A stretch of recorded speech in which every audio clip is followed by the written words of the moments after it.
Finite earth movement mission के माध्यम से धरती के बढ़ते अदृश्य कचरे को कम करने की मुहिम को भारत के सौर ऊर्जा पुरुष मुंबई आईआईटी के प्रोफेसर डॉक्टर चेतन सिंह सोलंकी से जानिए। सीमित धरती पर आवश्यकताओं को सीमित कर कार्बन उत्सर्जन को कैसे नियंत्रित करें। आज हम भारत के सौर पुरुष डॉक्टर चेतन सिंह सोलंकी जी से भारतीय परिवेश में ग्लोबल वार्मिंग, वैश्विक तापमान में वृद्धि विषय पर चर्चा करेंगे। डॉक्टर साहब बहुत बहुत अभिनंदन, नमस्कार। नमस्कार। मैं पूछना चाहता हूं, आपके मन में ऊर्जा संरक्षण का विचार कब और कैसे आया? वेल, चूंकि मैं साइंटिस्ट हूँ और सोलर एनर्जी का साइंटिस्ट हूँ पर्टिकुलरली, ठीक, तो और आईआईटी बॉम्बे में करीब 20 साल मैंने एनर्जी को पढ़ा है, सोलर एनर्जी के विषय को पढ़ा है। तो धीरे धीरे ये तो समझ में आ गई कि पूरी दुनिया एनर्जी का खेल है और दुनिया में पत्ता भी बिना एनर्जी के नहीं हिल सकता। बिल्कुल। तो सब एनर्जी का खेल है, सारा एनर्जी से चलता है। और इस समय दुनिया में 80 से 85% जो एनर्जी ऊर्जा है वो कार्बन से आती है, कोल, ऑयल, गैस, पेट्रोल, डीजल। बिल्कुल बिल्कुल। इस धरती को कोयला, पेट्रोल, डीजल बनाने में करोड़ों साल लगते हैं। जो चीज बनने में करोड़ों साल लगती है वो कितनी अनमोल होना चाहिए। बिल्कुल, है ना? पर ऐसा है नहीं। हम तो दोस्तों का मन किया चलो आइसक्रीम खा गया तो ये गाड़ी उठाइए चले, हमारा मन किया ऐसे बहुत गर्मी हो रही चलो एसी लगा लिया। करोड़ों साल की मेहनत को ऐसे चुटकी में हम उड़ा देते हैं। और ये उड़ने से ऐसा नहीं कि कुछ नुकसान नहीं होता, इससे डबल नुकसान होता है। एक तो करोड़ों साल की मेहनत गई, दूसरा इसका जो बाय प्रोडक्ट है कार्बन डाइऑक्साइड, वो जब हवा में जाता है तो वो ग्रीन हाउस का काम करती, ग्रीन हाउस गैस है, और 300 साल तक वो पर्यावरण में रहेगी।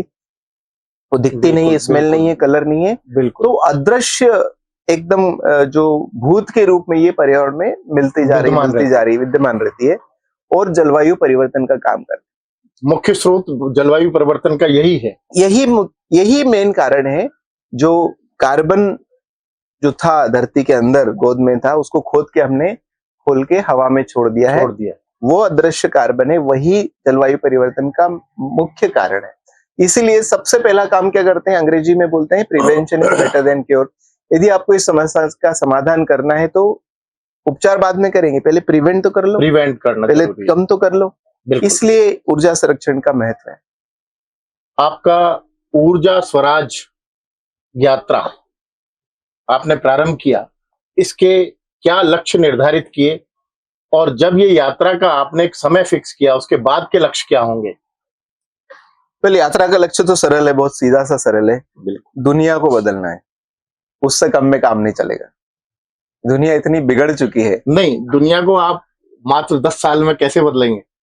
वेल, उससे ज्यादा का समय है भी नहीं हमारे पास, क्योंकि जलवायु परिवर्तन ये टाइम बाउंड प्रोसेस है। वही सबसे बड़ी समस्या इस दुनिया की। नहीं, आप देखिए 5 साल तो आपका निकल गया। हाँ, अब बाकी बचा 5 साल। अभी तक तो दुनिया बदली नहीं। बहुत कुछ बदल गया है, उल्टी दिशा में बदल रहा है अभी तो। अच्छा। उसको सीधी दिशा में करने के लिए मैं हमेशा से जो यात्रा का मुख्य उद्देश्य था कि ये टेक्नोलॉजी, पॉलिसी, पेड़ पौधे, इससे तो ये दुनिया ठीक होने वाली नहीं है। बिल्कुल। एक जन आंदोलन होना चाहिए। बिल्कुल। और जन आंदोलन बनने के लिए हो सकता है 10 साल लगे और 11वें साल के पहले महीने में जन आंदोलन हो जाए, क्योंकि उसके लिए तो ऐसे स्पार्क चाहिए, ऐसे उसके लिए इतनी तैयारी लगती है। पर जब होगा तो वो एकदम से होगा। नहीं, मेरा कहने का मतलब ये था, वो तो ठीक है, आपका विजन है और सोच पॉजिटिव होती है तो सब कुछ संभव होता है। अगर स्टैंड बाई लक्ष्य क्या है आपका, अगर ये 11 साल पूरा नहीं स्टैंड बाई लक्ष्य तो ये कि कम से कम 100 करोड़ लोगों को क्लाइमेट मिशन से जोड़ना है। क्लाइमेट करेक्शन में जोड़ना है, क्लाइमेट को ठीक करने के जोड़ना है। बिल्कुल। और वो इसलिए संभव है क्योंकि जो मेरा सजेशन है, सुझाव होता है, वो होता है कुछ ना करना। कि आपके अलमारी में 40 जोड़ी कपड़े, आप 41वां मत खरीदो, न करके आपने पर्यावरण पे बहुत बड़ा उपकार ठीक कर है, दिया। हाँ, उससे कुछ ना कुछ सहयोग आप उसमें एक्स्ट्रा किया। ट्रेवल मत करो, आप एक्स्ट्रा गाड़ियां मत चलाओ, आप एक्स्ट्रा एसी मत लगाओ, आप बस तो कुछ कम करके हम इतना बड़ा काम कर सकते हैं। तो इसलिए 1 करोड़ लोगों को ये समझाना है कि मेरे कारण जलवायु परिवर्तन होता है, मेरे उपभोग के कारण होता है, और यदि मैं अपने उपभोग को कम कर दूंगा तो मैं जलवायु परिवर्तन और जलवायु सुधार का उसमें हिस्सेदार सहयोग बन कर जाऊंगा, सहयोग कर दूंगा। अब तक के जो आपके जलवायु परिवर्तन के लिए या वैकल्पिक ऊर्जा स्रोतों के लिए अभियान रहे, उसमें से कोई मुख्य अभियान जो आम जन में ज्यादा प्रभावी रहे हों? एक मेरा अभियान था, वैसे तो मैंने कई सारे किताबें लिखी लोगों तक सोलर पहुंचाने बिल्कुल, के लिए, बिल्कुल। रिसर्च किया है, लेबोरेटरीज बनाई, पर एक मेरा अभियान था कि जो गांव का व्यक्ति, उसको सोलर एनर्जी टेक्नोलॉजी कैसे मिले। और खास करके आज के 10-15 साल पहले जब भारत में बिजली की स्थिति इतनी अच्छी नहीं थी, तो हमने एक अभियान चलाया था कि लोकल लोगों को ट्रेन करके लोकल लोगों के लिए सोलर के प्रोडक्ट बनाए जाए और वो लाइटिंग की व्यवस्था करें। जो लालटेन वाला जो आपका अभियान लालटेन वाला जो अभियान था, उसके हमने बारे में बताइए। 85 लाख घरों तक सोलर का लालटेन पहुंचाया, पर लोकल लोगों के द्वारा पहुंचाया। अच्छा, उन्होंने ही बनाया और उसमें और उन्होंने ही उपयोग किया। हाँ, और लोकल बनाने वाले कौन थे? महिलाएं होती, सिर्फ महिलाएं, घर की महिला। हमने 10,000 महिलाओं को ट्रेनिंग दी सोलर लैंप बनाने में, सेल करने में, रिपेयर करने में, मेंटेन करने में। तो बहुत बड़ा अभियान था वो। आपका एक और अभियान था सोलर स्कूल। हाँ, वो एक अलग अभियान है। मैंने एक स्कूल बनाया है मध्य प्रदेश में, जो एक ऐसी स्कूल है जहाँ पर बिजली का कनेक्शन, एजुकेशन पार्क नाम है उसका। तो बिना बिजली के कनेक्शन का 14 एकड़ का परिसर, 1000 से ज्यादा बच्चे पढ़ते हैं, 15 साल से चल रहा है। और ये दिखाता है कि कैसे सोलर एनर्जी का उपयोग कैसे करना चाहिए, अपनी जरूरतों को कम करके, एफिशिएंट करके, पूरी तरह से आत्मनिर्भर होना चाहिए। वो सही तरीका है सोलर एनर्जी का उपयोग करने का। एक और मेरे मन में एक सवाल आया इसी को लेके, वैश्विक ग्लोबल वार्मिंग अब एक समस्या नहीं रही। वैश्विक जो ये टेम्परेचर वाला चल रहा है, समस्या नहीं, एक इसको कह सकते हैं आपातकाल की स्थिति हमारे देश में, इसको पूरे ऐसे विश्व में ही हो रही है। हमारे देश के संदर्भ में आपका इसमें क्या सुझाव है कि इसको कैसे हम हैंडल कर सकते हैं? पर सबसे पहले तो आपने ठीक कहा कि ये जो ग्लोबल वार्मिंग है, ये सिर्फ ग्लोबल वार्मिंग नहीं बची, ये सब क्लाइमेट में चेंज नहीं है, ये सिर्फ जलवायु परिवर्तन या तापमान का बढ़ जाना या बेमौसम उतना नहीं है। अब ये जो ग्लोबल वार्मिंग है, मनुष्य जीवन के अस्तित्व पर सवाल है। इतनी बड़ी भयंकर है, बहुत भयानक स्थिति है। और दुर्भाग्य है कि 99% लोगों को तो होश नहीं कितनी भयानक है। सब लोग अपनी मस्ती में जी रहे हैं। मैं उसको बोलता हूँ, लोग हमेशा बेहोशी में ही जी रहे हैं। बिल्कुल। तो चाहे माता पिता हो, प्रोफेसर हो, पेरेंट्स हो, पॉलिटिशियन हो, पॉलिसी मेकर, ये सब अपनी बेहोशी में जी रहे हैं। क्या आपको नहीं लगता कि हमें आमजन को समझाने से पहले जिम्मेदार लोगों को समझाना होगा? क्योंकि मैंने देखा है जिम्मेदार लोग ज्यादा पर्यावरण का दोहन कर रहे हैं। वेल, ऐसा मुझे नहीं लगता कि होगा, क्योंकि जिम्मेदार यदि हम मानते हैं एक इंडस्ट्री चलाने वाले को, यदि हम एक पॉलिटिशियन को जिम्मेदार मानते हैं, तो मुझे लगता है कि वो अपनी जगह पर अपना धर्म निभाते हैं। एक पॉलिटिशियन का धर्म होता है चुनाव जीत के आना, एक सरकार का धर्म होता है चुनाव जीतना, उसका ये भी धर्म होता है जनता का ध्यान रखना। मैं वही कहने और वाला उसका था। धर्म वो शॉर्ट टर्म, उसका पहले धर्म चुनाव ये जीतना। उसका निजी धर्म है। हाँ, ये निजी धर्म है, लेकिन वो जीतता पब्लिक के लिए ही है, आम जन के लिए ही, समाज सेवा के लिए। वैसे इंडस्ट्री वाले का धर्म होता है प्रॉफिट कमाना। अच्छा, ये बेचारे चुनाव नहीं जीतेंगे तो सर्वाइव नहीं करेंगे, तो मतलब क्या हुआ? मैं हमेशा उदाहरण देता हूँ, राहुल गांधी बुराने वाले पर राहुल गांधी बनके क्या कर लोगे यदि चुनाव नहीं जीतोगे तो? नहीं, बात केवल राहुल गांधी तक सीमित नहीं है। राहुल गांधी तो एक उदाहरण हो गया, लेकिन मैं एक ये क्योंकि जनसेवक हैं, और जनसेवक की पहली ड्यूटी है कि वो चुनाव तो जीतता है, जनता का प्रतिनिधित्व तो बनता है, लेकिन उस प्रतिनिधित्व में उसके सरोकार क्या है, उनकी प्राथमिकता क्या है? सही बात है। क्या हम इनको उसकी प्राथमिकता में शुमार नहीं कर सकते? वेल, होना चाहिए, आदर्श तो यही कहता है। हाँ। क्योंकि उनका तो काम है, जनता के लिए आए तो जनता का करना चाहिए। पिछले 30-40 साल का मैंने अनुभव है, और मेरे सारे सरकार, भारत सरकार की बात नहीं कर रहा हूँ, चाहे वो अमेरिका की सरकार हो या जर्मनी की हो, जापान की हो, उनका पहला काम तो पहले उसकी नीति निर्देशक तो उसी से डिसाइड होते हैं कि वो फिर से चुनाव जीते। जैसे कि ट्रम्प महोदय ने कितना पंगा लिया दुनिया से। बिल्कुल लिया। क्यों? क्योंकि बहुत सारी जनता चाहती थी कि हाँ, मेरी नौकरी बचना चाहिए, बाहर वाले को नहीं देना, राइट? तो वो काम करेगी जो जनता उसको चाहती है। जनता क्या चाहती है? फ्री बिजली मिल जाए, मुझे फ्री राशन मिल जाए, फ्री ऐसा मिल जाए। तो सरकार बोली हाँ ठीक है, दे देता हूँ आपको।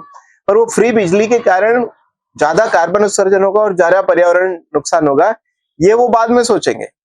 वो या सोचना अफोर्ड नहीं कर सकते। ये प्रश्न मैं आपसे करने वाला था, लेकिन आपने कहा कि जो जननेता ये जीत रहे हैं, जो ये नई परिपाटी हमें चालू हो गई है कि फ्री पानी, फ्री बिजली, फ्री ये, फ्री वो, तो इससे तो हमारा दोहन गुणात्मक रूप से बढ़ रहा है, तो इसको फिर रोकेगा कौन? तो मेरा ऐसा मानना है कि सरकार का काम है बिजली बचाना, बिजली पैदा करना। सरकार और इंडस्ट्री का काम है प्रोडक्ट और सर्विसेज प्रोवाइड करना। सर ठीक है, ठीक है। और मैं क्या करता हूँ, उस प्रोडक्ट और सर्विसेज को उपयोग करता हूँ, ठीक है ना, पैसा दे के करता हूँ, अपने विवेक बुद्धि से करता हूँ। इसका मतलब ये मेरा ऐसा मानना है कि बिजली बनाना तो सरकार का काम है, पर बटन दबाना कि नहीं दबाना, ये चॉइस किसकी है? मेरी चॉइस। तो आम जन की।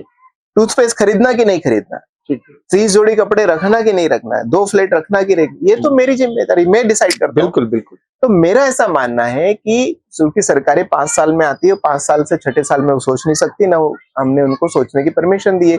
जलवायु परिवर्तन जैसा गंभीर विषय लॉन्ग टर्म सोच की डिमांड करता है। बिल्कुल करता है, इसमें लंबी सोच की जरूरत है। बिल्कुल जरूरत है। इसलिए मुझे लगता है कि आम आदमी, हर व्यक्ति जो इस धरती पर ऊर्जा का उपयोग करता है, संसाधनों का उपयोग करता है, उसको समझना पड़ेगा कि यदि मैं कोयले वाली बिजली का उपयोग करता हूं तो कार्बन उत्सर्जन करता हूं, यदि मैं एलपीजी पे खाना बनाता हूं तो कार्बन उत्सर्जन करता हूं, वहां तक तो ठीक है, जरूरत है। परंतु मैं 10 जोड़ी कपड़े पे काम चला सकता हूं, पर मैं 50 जोड़ी रखता हूं, बिल्कुल वो गड़बड़ है। वह हम सीमित कर सकते हैं, वो सीमित कर सकते हैं। तो मैं आपकी बात से बिल्कुल सहमत हूँ। आपने जितने भी कही, आप भी बढ़िया प्रोफेशन में थे और आईआईटी मुंबई में प्रोफेसर थे।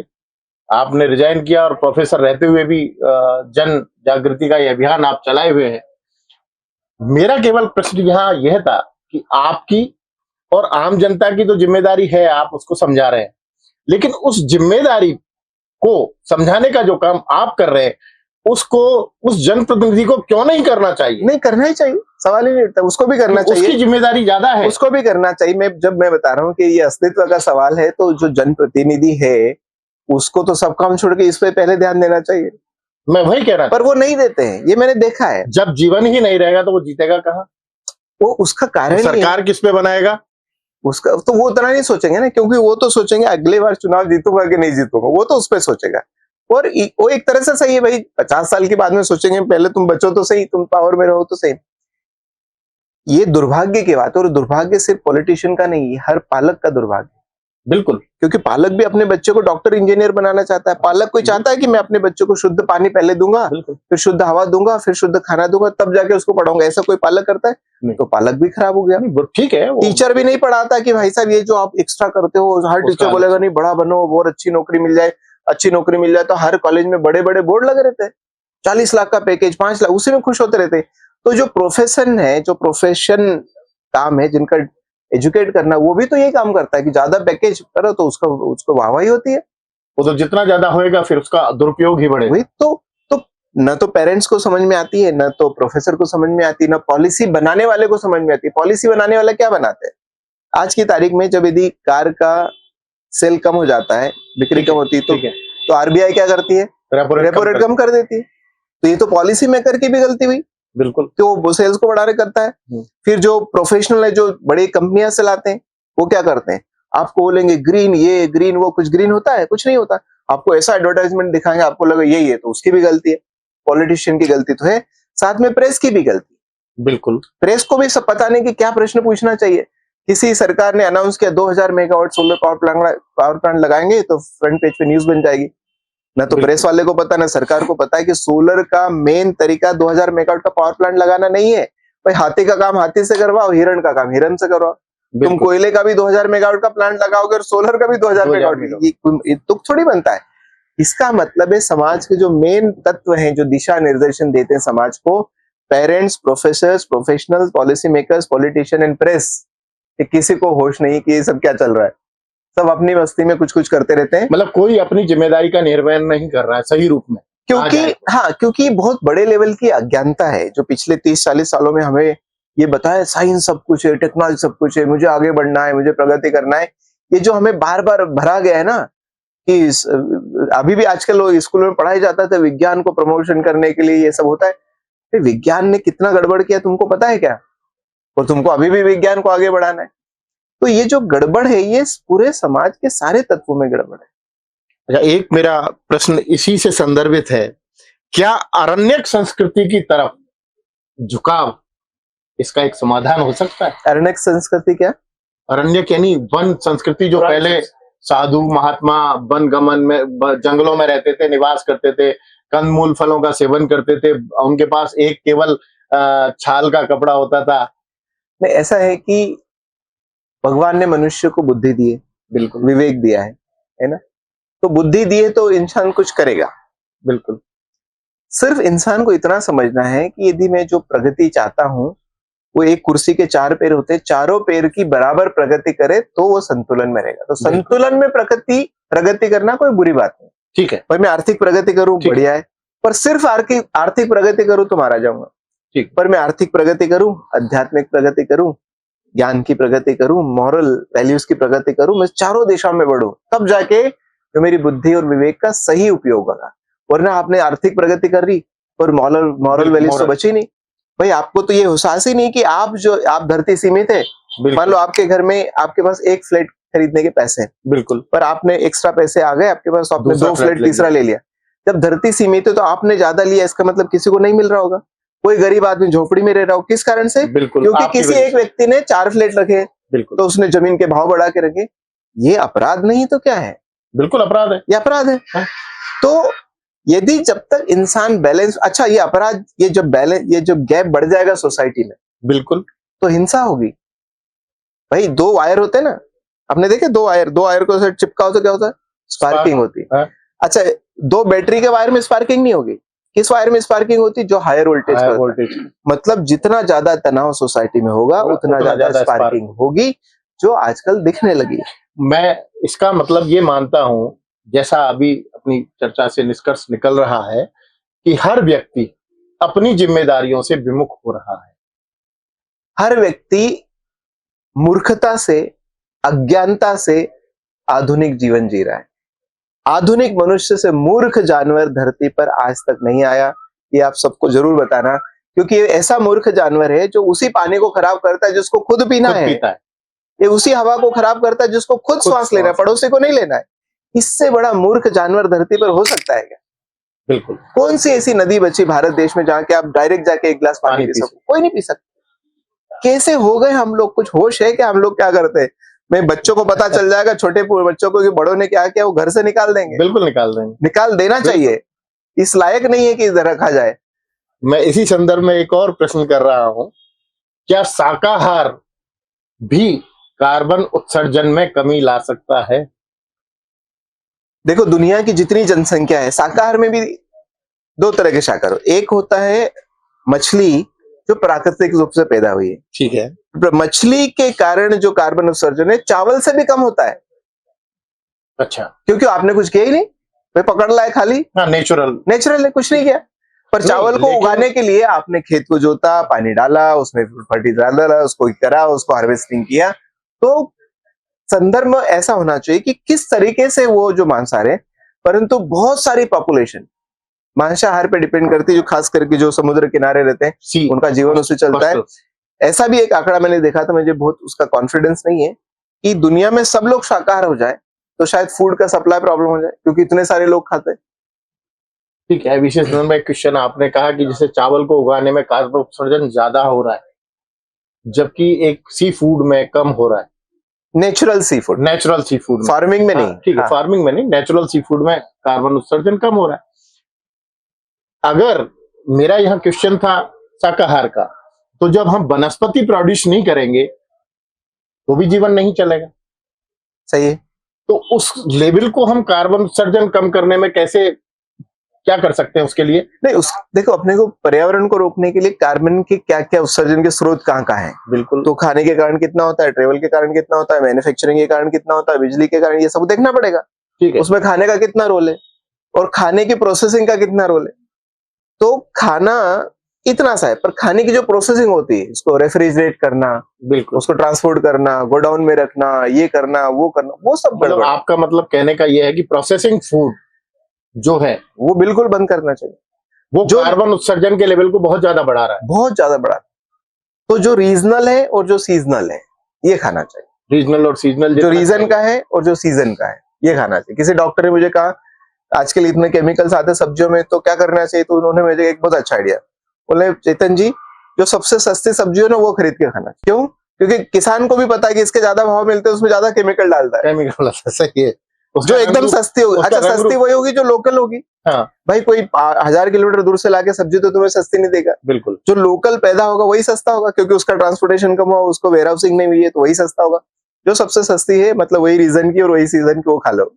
एक और मेरा आज के संदर्भ में सवाल है, क्या इलेक्ट्रॉनिक गैजेट्स का बढ़ता उपयोग कार्बन उत्सर्जन का वर्तमान में बड़ा कारण नहीं है, और इसकी समस्या का हल कैसे किया जा सकता है?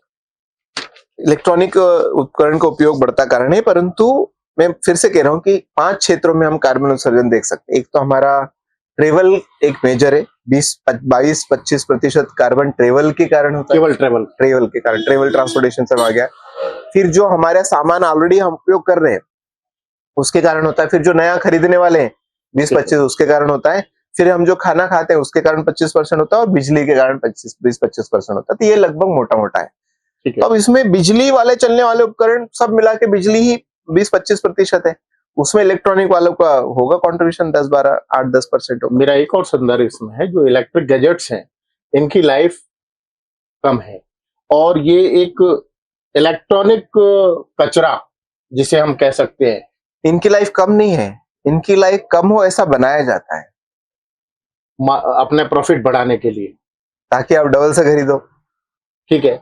लेकिन जो अभी ये बहुत ज्यादा इलेक्ट्रॉनिक का जो कचरा बढ़ रहा है, इससे भी तो एक समस्या है ना।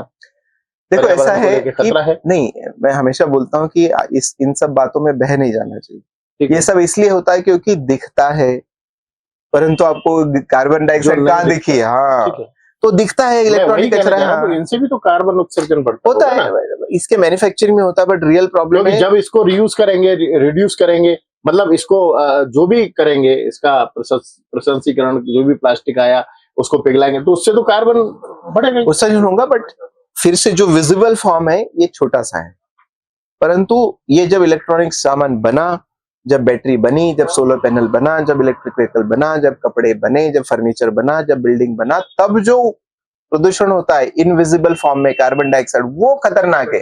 क्योंकि इसको आप इलेक्ट्रॉनिक को उठा के रख सकते हो, नहीं कुछ तो गाड़ सकते हो 100 फीट नीचे।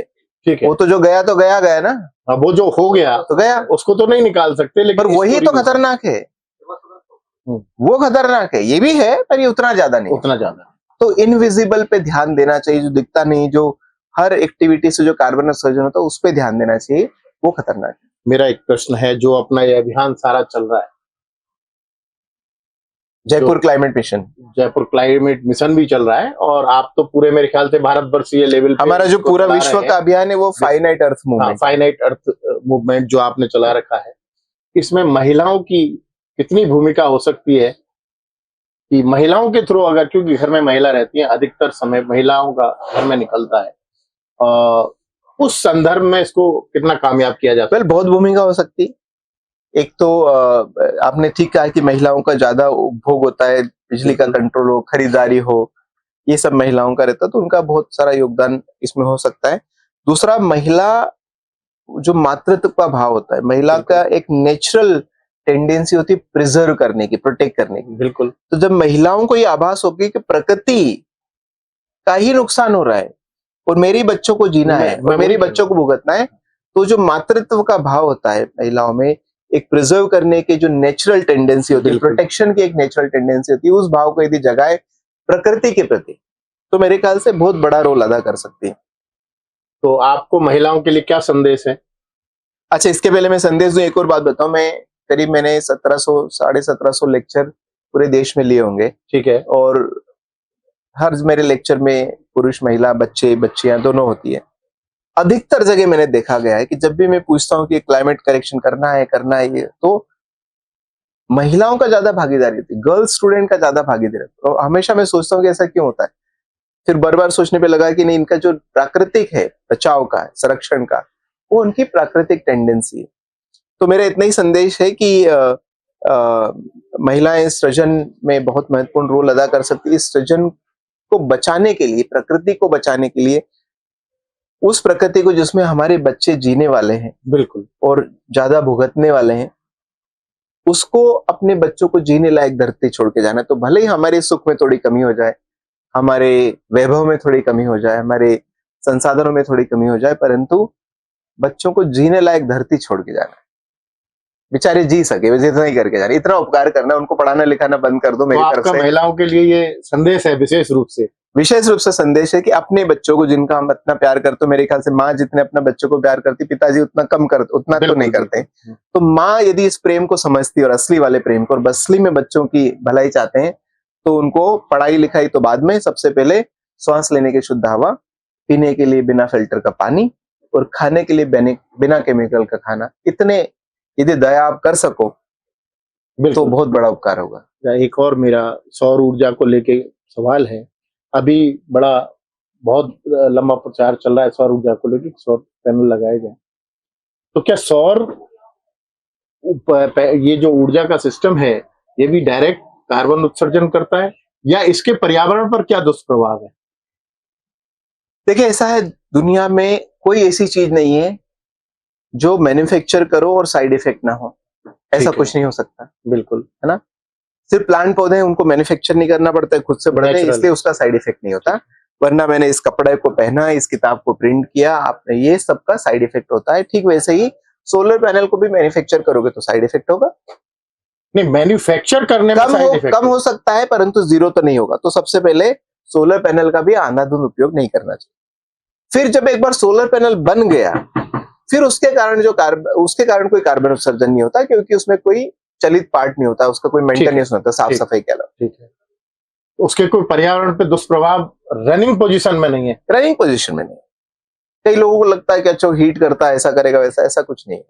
अच्छा, सौर ऊर्जा और विंड ऊर्जा के अलावा हमारे पास और वैकल्पिक ऊर्जा का सुरक्षित स्रोत क्या हो सकता है आपके नजर में?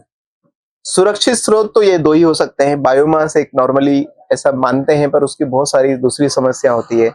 उपलब्धता और कंपटीशन होती है, क्योंकि वही बायोमास से खाना भी बनता है, वही बायोमास से फ्यूल बनता है, वही बायोमास से फर्टिलाइजर बनता है, वही बायोमास फोडर की तरह काम करता है। तो एक बायोमास के बहुत सारे दूसरे उपयोग होते हैं, और वो कंट्रोल रूप में उपलब्ध नहीं हो सकता। ठीक है, तो इसलिए उपलब्ध नहीं है। हाँ, और कहीं होगा, कहीं नहीं होगा, इसमें नहीं होगा, सीजनल वेरिएशन, सार्वजनिक नहीं होगा, सार्वभौमिक नहीं होगा। इसलिए बायोमास तो वो अल्टरनेटिव नहीं हो सकता। वेव एनर्जी होती, समुद्र किनारे होती, पर भारत में जो वेव्स होती बहुत ऊंची नहीं होती, तो उसका इतना महत्व नहीं है। जियोथर्मल एनर्जी होती, भारत में बहुत कम स्रोत है। हाइड्रो एनर्जी भी भारत में बहुत कम है, क्योंकि भारत अधिकतर फ्लैट भूमि है, पर्वत नहीं है हर जगह। तो कुल मिला के सोलर ऊर्जा ही प्रमुख है। विंड ऊर्जा भी बहुत कम है, कुछ क्षेत्र पॉकेट है, जैसे तमिलनाडु हुआ, महाराष्ट्र का कुछ एरिया, मध्य प्रदेश का, हर जगह पवन ऊर्जा भी, अभी हर जगह पवन ऊर्जा बहुत अच्छी मात्रा में तो नहीं है। आपने पूरे देश का जल, जंगल और जमीन, मैं यही कहूंगा देसी भाषा में, इसका काम संभालना है। हमारे राजस्थान के भी एक भीष्म पितामह हैं, जो पंडित रामकिशन शर्मा, शायद आपने नाम सुना होगा। 100 साल की उनकी उम्र हो गई। 4 बार विधायक रहे, 1 बार सांसद रहे, 15 साल जिला प्रमुख रहे। वो भी इसी मिशन से जुड़े हुए। क्या कभी आपकी उनसे मुलाकात हुई? अभी तक तो नहीं हुई, पर मैं जरूर मिलना चाहूंगा। इतना बड़ा काम करे तो जरूर मिलना चाहिए, सीखना चाहिए। वो राजस्थान में मैं देख रहा हूँ 30 साल से, तो वो कर रहे हैं, शायद आपकी जानकारी में भी हो, पंडित रामकिशन शर्मा, भरतपुर से। आपके इस अभियान में आमजन आपका किस तरह से सहयोग कर सकते हैं? वेल, मेरे अभियान में सहयोग करना बहुत ही सरल है, क्योंकि इसमें कुछ नहीं करना होता है ना। Inaction is the action for climate correction. आपको क्लाइमेट, जलवायु परिवर्तन को ठीक करना है तो क्या करना है? कुछ नहीं करना है, कुछ कम करना है। और कुछ कम करने के लिए आपको टेक्नोलॉजी नहीं चाहिए, पैसे नहीं चाहिए, पॉलिसी नहीं चाहिए, कुछ नहीं चाहिए। सिर्फ दिमाग में थोड़ी सी समझ चाहिए कि जो मैं लेता हूँ धरती से है, धरती सीमित है, धरती बढ़ नहीं रही है, मेरी जरूरतें बढ़ नहीं सकती, तो मुझे अपना जरूरतों को सीमित करना पड़ेगा। धरती की चादर में, धरती की सीमाओं में जीना पड़ेगा, तब जाके मैं जलवायु परिवर्तन को सहयोग कर सकता हूँ। तो सरल काम है, कुछ नहीं करना है, तो उसमें थोड़ी कुछ चाहिए। तो इसीलिए 100 करोड़ लोगों को मैं हमारा जो फाइनाइट अर्थ मूवमेंट है, सीमित धरती अभियान है, उसमें जोड़ना है, ताकि हम धरती की सीमितताओं में रह के अपने जीवन को सीमित करके आने वाले बच्चों के लिए एक जीने लायक धरती छोड़ के जाए। अच्छा, आपने ये अभी यात्रा के लिए बस ईवी, आपने डीजल बेस्ड बस लिया, इसको ईवी बेस्ड क्यों नहीं? तो आप ये जो प्रश्न पूछ रहे हैं, तो आप ये मानते हैं कि ईवी डीजल से बेटर होता है? नहीं, मैं नहीं मानता हूं। ये सरकार, ये जो मैंने राजनेताओं और जो वैज्ञानिकों की परिकल्पना आपके सामने रखी, वो ही कह रहे हैं कि साहब EV is alternate than diesel. ऐसा नहीं है। ईवी बनाओगे और ईवी को चार्ज कैसे करोगे? बिजली से। बिल्कुल। भारत में 74% बिजली तो कोयले से आती है। तो आपने इनडायरेक्ट काम कर दिया, पहले कोयला जलाया, फिर बिजली बनाई, फिर बिजली से कार की बैटरी चार्ज की, फिर उससे गाड़ी चलाई। तो ये इनएफिशिएंट कितनी मल्टीपल प्रोसेस हो गई। और मेरे को गाड़ी चलाने कार तो डीजल डाला और वहीं चालू हो गई। तो जो इनडायरेक्ट प्रोसेस है वो इनएफिशिएंसी होगी ना, इनएफिशिएंट होगी ना, इसकी वजह जो डायरेक्ट जलता है। मतलब बिजली से चलने वाला हर उपकरण ज्यादा कार्बन उत्सर्जन का कारक है।